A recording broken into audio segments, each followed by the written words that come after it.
Donc la Chambre a pour rôle de favoriser le développement des réseaux d'affaires entre la France et Maurice. Et dans ce cas, nous accueillons à la fois les investisseurs français, mais nous accompagnons aussi des investisseurs mauriciens qui cherchent des partenaires en France. À ce jour, la Chambre représente un peu plus de 120 membres, 37 secteurs d'activité, un peu plus de 15 000 emplois, et nous faisons partie intégrante du réseau des chambres de commerce françaises à l'étranger. Alors les champs d'action de la Chambre sont doubles. Le premier, c'est que nous devons assurer que les entreprises françaises soient parfaitement intégrées dans le tissu économique mauricien.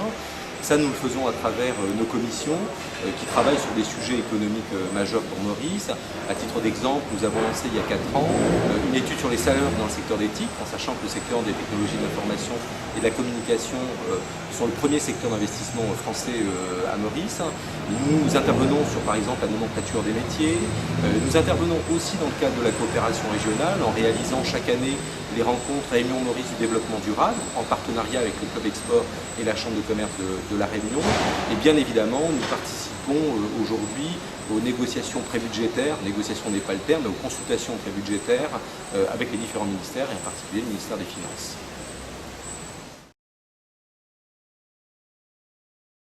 Évidemment, le champ d'activité de la Chambre, c'est d'apporter un certain nombre de services à ses membres.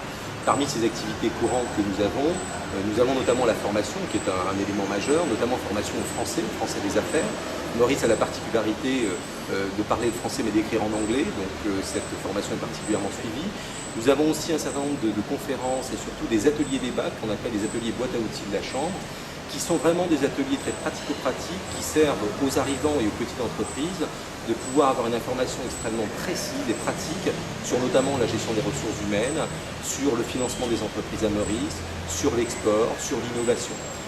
Au-delà de ces ateliers, nous avons aussi un peu plus de convivialité à travers des déjeuners débats qui se font tous les mois, mais aussi des soirées de gala et un certain nombre de manifestations, puisque au cœur des valeurs de la Chambre, nous avons la convivialité. Alors en matière d'accompagnement des investisseurs français, nous avons évidemment un rôle majeur. La priorité que l'on a eue, c'est de faire d'abord un guide de l'investisseur en français, en partenariat avec le Board of Investment à Maurice. Mais nous assurons aussi une palette de services complets comme les autres chambres de commerce françaises à l'étranger, à savoir l'accompagnement à la prospection, les prises de rendez-vous, éventuellement de l'étude de marché, de l'accompagnement à l'implémentation, du service de secrétariat.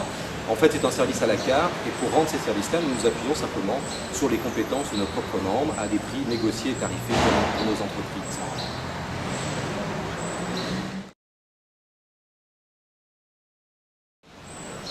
Alors, c'est vrai que les entreprises françaises sont extrêmement friandes de Maurice globalement. Cela s'explique notamment par d'abord notre histoire commune, qui fait qu'on se sent plutôt chez soi lorsqu'on est à Maurice en tant qu'investisseur français. Mais c'est aussi dû au fait que Maurice a su mettre en place un certain nombre de mesures concrètes en matière d'accompagnement des investisseurs, avec d'abord un pays qui est totalement bilingue, français-anglais, ce qui est un atout énorme, un pays qui est extrêmement stable politiquement, aujourd'hui un environnement d'affaires qui est vraiment très simple à mettre en œuvre, on crée une entreprise très rapidement à Maurice, et surtout je dirais la force de Maurice, c'est d'avoir su se positionner comme hub, qui est à la fois au croisement entre l'Europe, l'Afrique et l'Asie. Maurice fait partie de la communauté économique des pays d'Afrique de l'Est. L'Afrique a une relation tout à fait singulière et particulière avec l'Inde, et évidemment aussi pour des raisons historiques, beaucoup de liens avec le reste de l'Afrique de l'Asie du Sud-Est. Donc en gros, il faut vraiment voir Maurice pas simplement comme un endroit où on peut développer du business sur le marché local, qui reste relativement petit, mais réellement comme une opportunité de hub pour aller développer ses activités à l'international.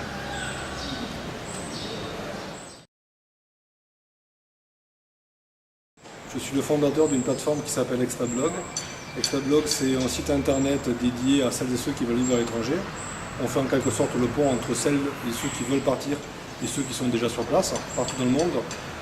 Je suis à l'île Maurice depuis maintenant 6 années. Je suis venu au départ pour 6 mois et je ne suis jamais reparti.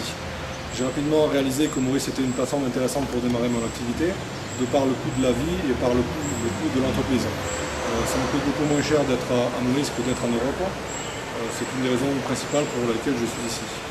Je suis aujourd'hui membre de la CCIFM, tout d'abord pour le réseau CCIFM, qui m'apporte de nombreux contacts sur l'île, mais aussi pour me tenir au courant des avancées en termes de loi et de règles à Maurice.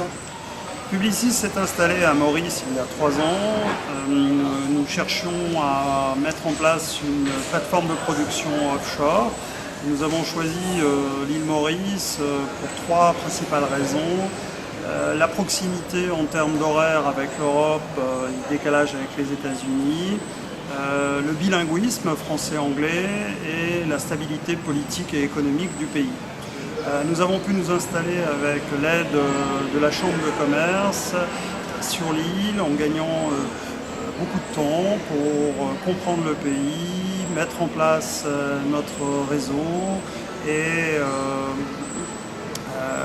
accélérer notre implantation sur l'île. AFNOR est à Maurice à partir de juillet 2011. Dans le cadre du développement du groupe AFNOR dans la zone océan Indien extrêmement francophile, la raison principale de notre implantation a été d'être en proximité avec les entreprises françaises pour pouvoir leur offrir nos solutions de certification, d'évaluation et de formation. Donc, à travers des certifications, les entreprises françaises basées à Maurice peuvent démontrer que même s'ils sont loin de la France, de l'Europe ou de l'international, ils travaillent d'après des règles, d'après des référentiels internationaux. Aussi, notre but est d'être en proximité avec les grands comptes français dans la région océan Indien. Par ailleurs, nous avons aussi comme objectif de relever le niveau de la compétence dans la matière de certification dans la région, Maurice, Madagascar, Afrique du Sud. Donc dans notre démarche, nous avons souvent des experts qui viennent pour entreprendre des formations aux différents acteurs économiques dans la zone océan Indien. Alors la Chambre, cette année, a mis l'accent sur la coopération internationale et à ce titre, nous mettons en place au mois de juin une première mission. Nous allons rencontrer différentes chambres de commerce françaises dans des journées pays pour mieux présenter ce qui est possible. Et nous organiserons aussi au mois de décembre des rencontres B2B avec les entreprises qu'on aura pu cibler dès le mois de juin et qui pourraient être intéressées par une implantation à Maurice. Nous organiserons aussi des missions vers les autres chambres de commerce françaises en Afrique.